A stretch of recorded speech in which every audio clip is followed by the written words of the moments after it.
राहुल नार्वेकरांकडून अधिकारांचा गैरवापर होत असल्याचा आरोप शिवसेना उद्धव बाळासाहेब ठाकरे पक्षाचे पक्षप्रमुख उद्धव ठाकरेंनी केला।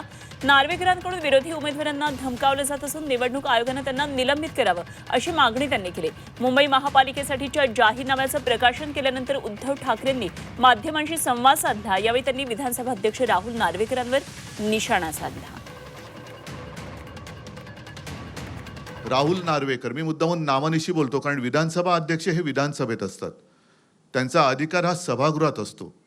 सभागृहाच्या बाहेर ते राहुल नार्वेकर आहेत आणि तिथले आमदार आहेत। एक आमदार आपल्या अधिकाराचा दुरुपयोग करून दुसऱ्या म्हणजे जनतेवरती दमदाटी करतोय, त्यांचं संरक्षण काढून घेण्याचा आदेश स्वतः संरक्षणात राहून करतोय। माझं तर मत आहे हा विषय गांभीर्याने निवडणूक आयोगाने घ्यायला पाहिजे आणि तत्काळ अध्यक्षांना निलंबित केलं पाहिजे।